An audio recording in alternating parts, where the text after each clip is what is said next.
iglesia de College Park le da la bienvenida a cada uno de ustedes, que podamos estar en este día alegre. ¿Cuándo estamos alegres? Amén, ¿verdad? Estamos alegres porque es el día sábado, ¿verdad? El cual Dios dejó para que su pueblo se reuniera con él, ¿verdad? Bueno, una vez más la iglesia de College Park le da la bienvenida a cada uno de ustedes, que podamos estar en armonía con nuestro Dios. Vamos a postrarnos de rodillas para tener una oración antes de empezar nuestro estudio. Oremos. Padre nuestro que estás en los cielos, alabado y glorificado es tu nombre, Señor. Te damos gracias por la oportunidad de darnos, Señor, de que nos hayas traído acá a este lugar, Señor. Te damos gracias porque tú nos cuidaste durante la semana, Señor, y ahora aquí nos tienes, Señor, de rodillas ante ti, Señor. Te queremos pedir por la iglesia de College Park que tú la sigas bendiciendo, Señor. También te queremos pedir por los hermanos que vienen en camino, que tú los traigas con bien, Señor. Te agradecemos todo esto, Señor, y lo que vamos a estudiar en este día, Señor, que todo lo que, Señor, estudiemos sea para beneficio nuestro, Señor. Te lo pedimos en Cristo Jesús. Amén.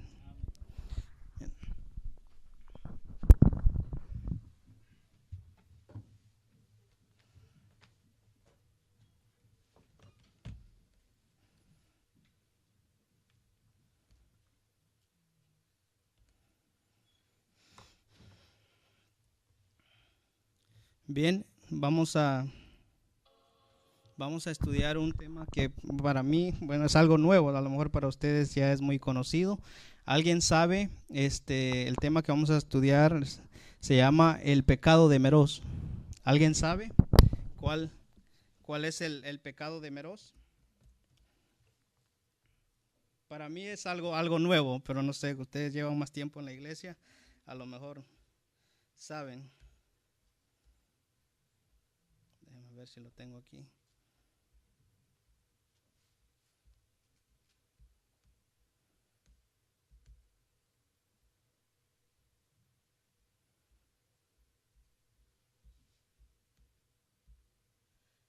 Muy bien. Creo que, a ver si aparece. Se lo he titulado El pecado de Meroz. Es un tema que ese nombre no aparece muchas veces en la Biblia, aparece solo una vez en toda la Biblia. Mas sin embargo, la hermana White tiene un montón de citas referentes a este nombre. Vamos a ir vamos a abrir nuestra Biblia en el libro de Santiago. Vamos a ir al libro de Santiago. Santiago capítulo 4.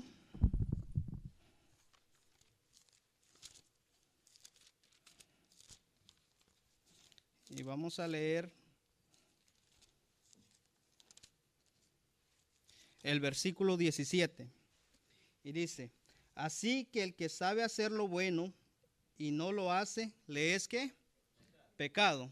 Muchas veces pensamos que pecado es lo que hacemos, ¿verdad? Pero ahí dice que el que sabe hacer lo bueno y no lo hace, es pecado, dice. Vamos a voy a leerles lo que está aquí en Jueces 5:23 y dice: dijo el ángel, maldecid a Meroz, dijo el ángel de Jehová, maldecid severamente a sus moradores, porque no vinieron al socorro de Jehová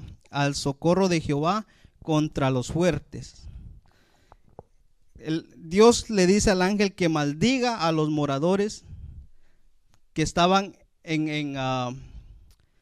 de Meroz, ¿verdad? Porque no vinieron al encuentro de Jehová. Para resumirle un poco la historia, ya por más de 20 años, en el capítulo 4 de Jueces, por más de 20 años, el pueblo de Israel había estado esclavizado por las ciudades paganas.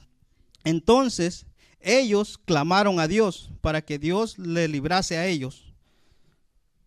Y esperando que Dios le librase, Dios le dice que va a librar al pueblo, pero que empieza a invocar a todas las tribus de Israel para que vengan a pelear. Y Dios hace el llamado, solo 2 de las tribus fueron las que asistieron a esa batalla. Y este era un pueblo al cual se le había dicho que viniera también a pelear en favor del pueblo de Israel. Y ellos no quisieron venir. Ahora usted se pregunta, ¿por qué el ángel maldició a Meroz? ¿Cuál fue su pecado tan grande que él haya hecho? Voy a leerle una cita, cuál fue el pecado de él.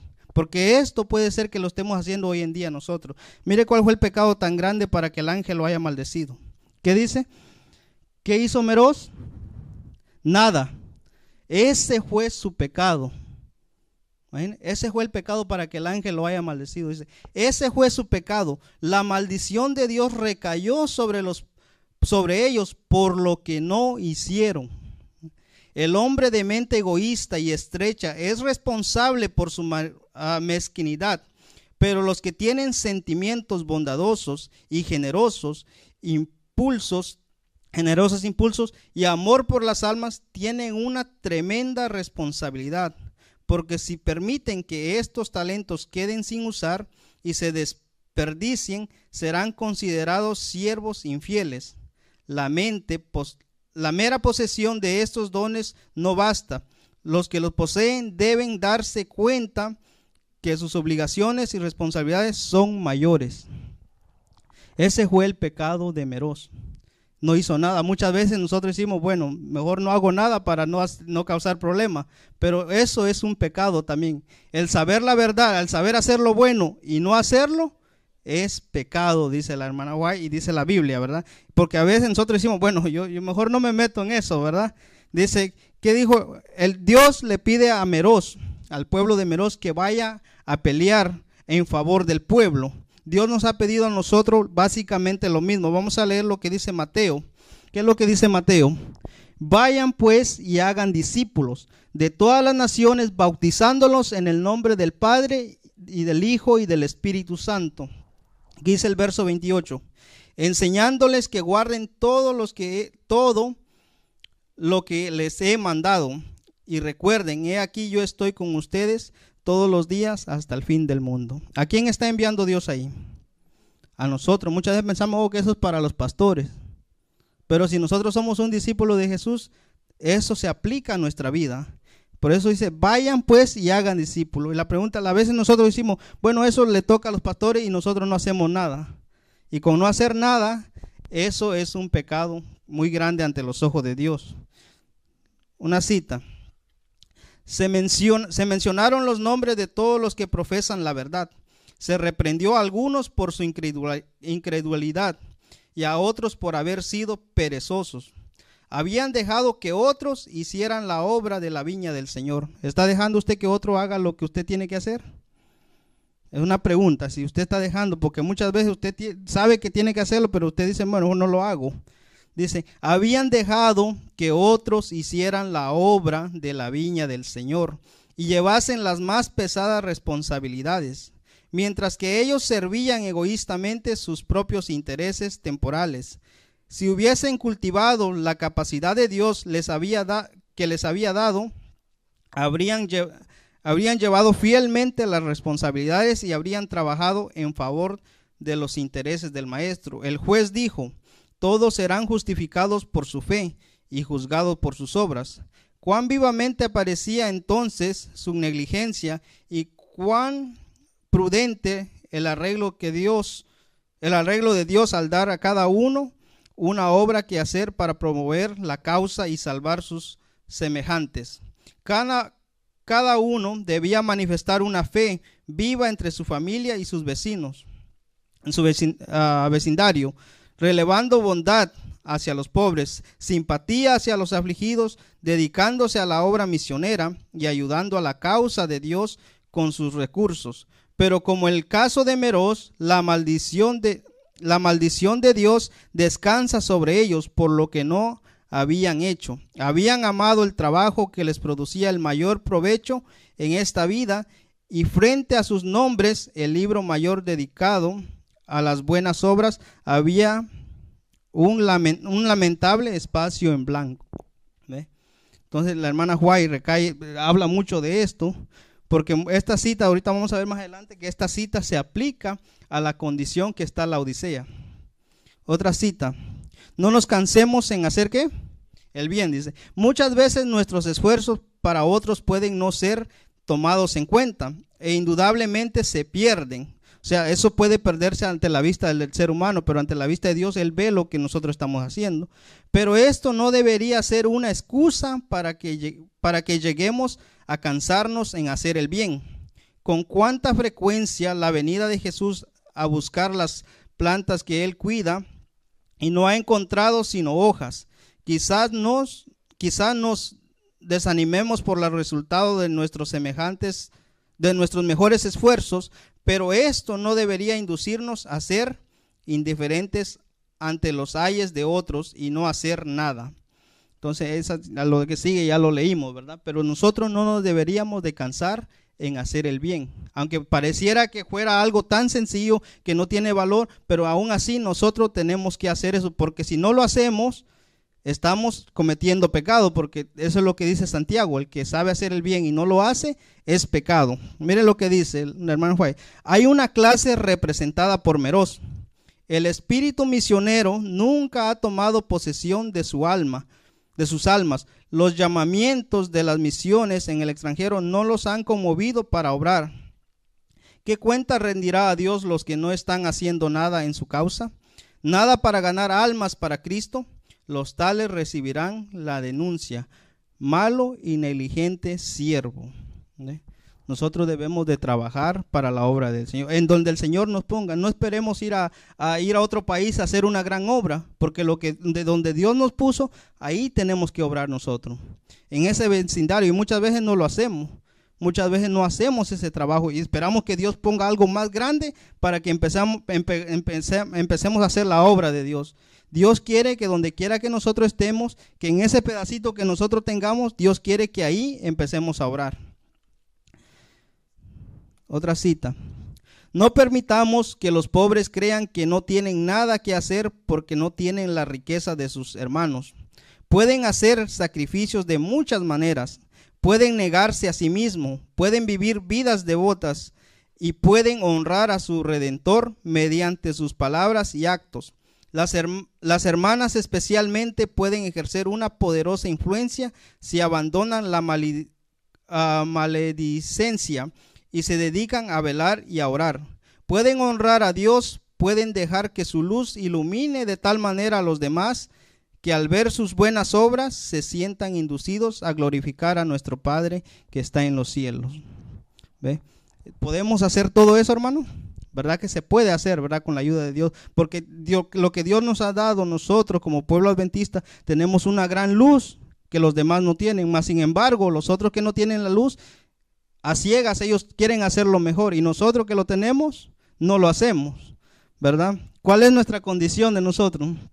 Dice: escribe al ángel de la iglesia de la Odisea, el amén, el testigo fiel y verdadero, el principio de la creación de Dios, dice esto: yo conozco tus obras, que ni eres frío ni caliente. Ojalá fueres frío o caliente. Así puesto que eres tibio y no frío ni caliente, te vomitaré de mi boca. ¿Dónde está el tibio? Está en medio. El tibio dice: está así. Yo no hago nada, mejor ni me meto con los buenos, ni me voy con... Está en medio, y esa condición, porque si no está haciendo nada, ¿por qué el Señor lo va a vomitar? Por no hacer nada, ¿verdad? Ese es el pecado que cometió Meroz. Dice que no hizo nada. Ese es el problema de la Odisea. No hace nada, sabe las cosas, vienen las calamidades, viene todo, y dice: bueno, yo no me meto en problema, y se queda de brazos cruzados. Mira lo que dice la hermana Juan. Ya voy a ir terminando ya para darle el tiempo al hermano. Dice: muchos están tibios, están en la misma posición de ¿quién?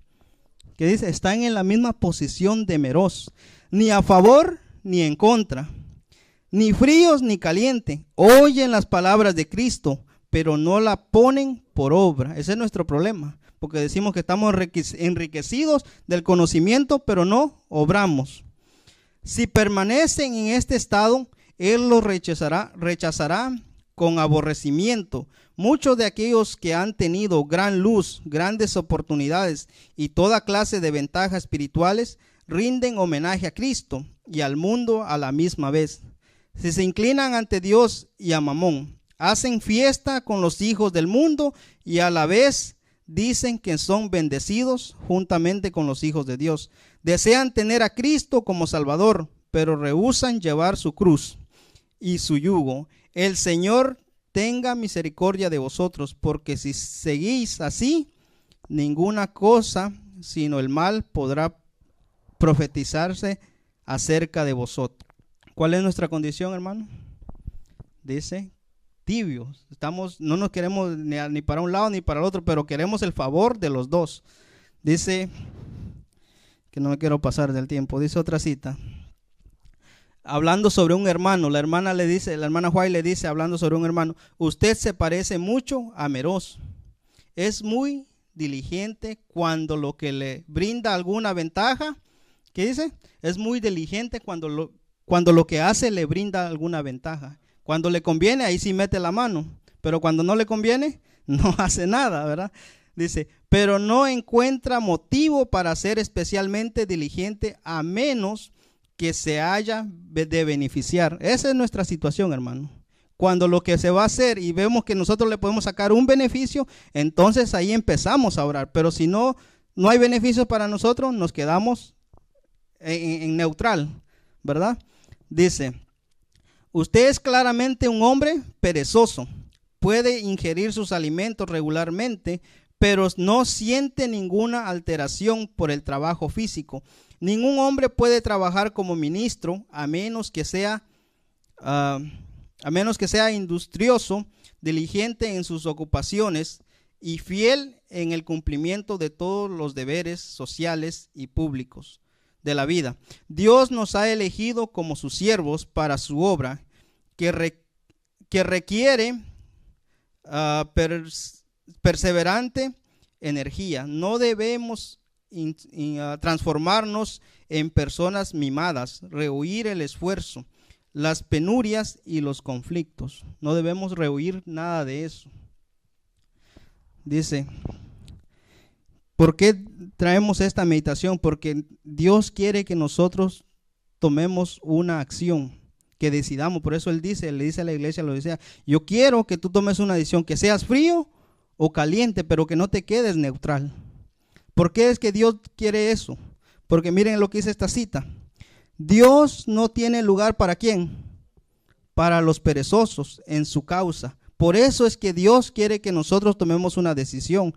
Él quiere obreros reflexivos, bondadosos, afectuosos y fervientes. Las personas que no hayan adquirido hábitos de estricta laboriosidad y economía de tiempo deben tener reglas fijas para impulsarlas a la regularidad y prontitud. Por eso es que el Señor dice que quiere que nosotros tomemos una decisión. Dice Juan 15:8, en esto es glorificado mi Padre, en que den muchos frutos y así prueben que son ¿qué? ¿En qué es glorificado el Padre? Que demos mucho fruto. Él quiere ver el esfuerzo de nosotros que nosotros hacemos, porque Él dice que ante los ojos del hombre, aunque sea pequeñito, no se ve, pero Él que escudriña el corazón, quiere ver si en verdad nosotros estamos haciendo el esfuerzo. ¿Qué es lo que estamos haciendo nosotros en donde Él nos puso? Dice, Dios nos ha dotado de facultades y nos ha confiado talentos para que lo empleemos en su servicio. A cada uno asignó su tarea. No simplemente el trabajo que debe hacerse en campos de maíz y trigo, sino una labor fervorosa y perseverante para salvar almas. Cada piedra del templo de Dios debe ser una piedra viva, que resplandezca y refleje luz al mundo. Hagan los miembros laicos todo lo que puedan, mientras usan los talentos que ya tienen. Dios les dará más gracia y capacidad. Muchas de nuestras empresas misioneras se ven trabadas porque son muchos los que se niegan a aprovechar las oportunidades de servir que se les ofrecen. Empiecen a trabajar todos los que crean en la verdad. ¿Cuántos? Todos los que crean en la verdad. Dice, hagan la obra que les resulte más cercana. Hagan cualquier cosa, por humilde que sea, antes que ser como los hombres de Meroz, ociosos. Dice, que hagamos la obra por humilde que sea, que nos dediquemos a hacer esa obra. Por último texto dice, Y esto es lo que el Señor dice. Recuerda, por tanto, de dónde has caído y arrepiéntete y haz las obras que hiciste al principio. Si no, vendré a ti y quitaré tu candelabro de su lugar si no te arrepientes. El Señor quiere que nosotros meditemos en dónde hemos nosotros caído, en dónde le hemos fallado a Dios, en dónde nos ha enviado Dios y nosotros hemos esperado decir, bueno, no es una obra que valga la pena, no es algo que valga la pena, no es algo tan grande. Dios quiere que nosotros meditemos, que escudriñemos nuestra vida, si estamos haciendo la obra de Dios o estamos como los moradores de Meroz, haciendo nada. Esta ha sido la meditación de esta mañana.